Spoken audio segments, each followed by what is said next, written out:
গরুর অথেন্টিক কালো ভুনা রেসিপি, তাও আবার নিজের হাতে তৈরি। গত কয়েকদিনে আমি বিভিন্ন দেশ, সৌদি আরব, ইন্ডিয়া, পাকিস্তান সহ বিভিন্ন দেশের খাবার-দাবার ট্রাই করেছি। তো আজকে চিন্তা করলাম নিজের হাতে তৈরি একটি রেসিপি ট্রাই করি। তাও আবার নিজ দেশের রেসিপি। আসসালামু আলাইকুম, কি অবস্থা সবার? কেমন আছেন সবাই? আশা করি সবাই অনেক অনেক বেশি ভালো আছেন।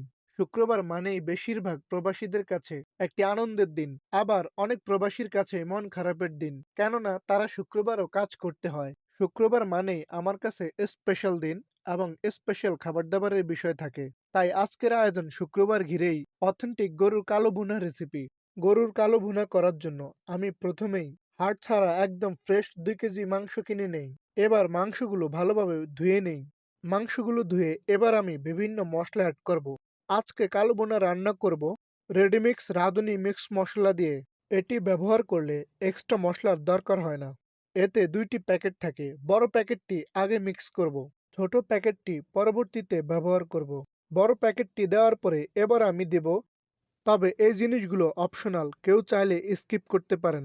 ২-৩টি তেজপাতা, ৩-৪টে এলাচ, ২টি দারচিনি এবং সাথে পেঁয়াজ। পরিমাণ মতো পেঁয়াজ দেওয়ার পরে শুধুমাত্র প্যাকেটের মসলা দিলেই হবে। এই জিনিসগুলো না দিলেও চলবে। ২ টেবিল চামচ রসুন বাটা, ২ টেবিল চামচ আদা বাটা এবং পরিমাণ মতো লবণ এবং তেল। তবে এখানে সরিষার তেলটা ব্যবহার করার চেষ্টা করবেন।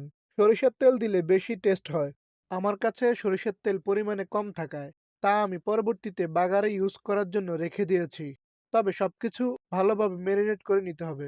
২টি জিনিস এড করতে ভুলে গিয়েছিলাম।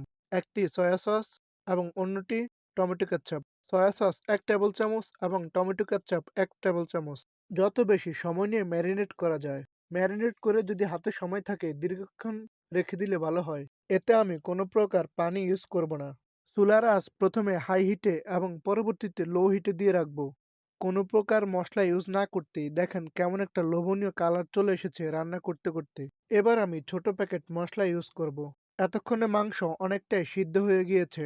ছোট প্যাকেট দেওয়ার পরে একদম চেহারাই চেঞ্জ হয়ে গিয়েছে। এবার আমি বাগার দিব। একটি প্যানে সরিষার তেল এবং পেঁয়াজ সাথে মরিচ দিয়ে নাড়াচাড়া শুরু করলাম। এতে অবশ্যই শুকনো মরিচ ব্যবহার করবেন, তাতে টেস্ট অনেকটাই দ্বিগুণ হয়। মাংস নিয়ে আমি প্যানে ঢেলে দিলাম এবং সাথে সাথেই ঢেকে দিলাম, যেন বাগারের ফ্লেভার মাংসের ভিতরে ঢুকে যায়। এবং পরবর্তীতে খুব ভালোভাবে বাগারের সাথে মাংসগুলো মিক্স করে নিলাম এবং পাতিলে ঢেলে দিলাম। কিছু সময় পরে কিউব করা কিছু পেঁয়াজ আমি অ্যাড করে দিলাম। তাতে কালো ভুনার টেস্টটা অনন্য পর্যায়ে চলে যায়। আমার আজকে কালো ভুনা রেসিপি রান্না প্রায় শেষের দিকে। তবে আপনারা দেখেন কালারটি কত লোভনীয় এসেছে এবং খেতেও অনেক বেশি সুস্বাদু হয়েছে এবং দেখতে যেমন লোভনীয় ঠিক ততটাই মজা। কালো ভুনার সাথে আমার পোলাও অনেক বেশি ভালো লাগে, তাই পোলাও রান্না করলাম। পোলাও রেসিপিটি অন্য একদিন শেয়ার করব। খাবার পরিবেশনের সময় সাথে যুক্ত করলাম ডিম এবং কিছু সামুদ্রিক মাছ ভাজা, যাতে নিজের ভিতরে একটা প্রিমিয়াম ফিল হয়। আজকের ভিডিওটি এ পর্যন্তই। ভিডিওটি কেমন লেগেছে ভালো খারাপ দুটো মন্তব্যই করতে পারেন। ভিডিওটি ভালো লাগলে পেজে লাইক দিয়ে সাথে থাকবেন। আসসালামু আলাইকুম।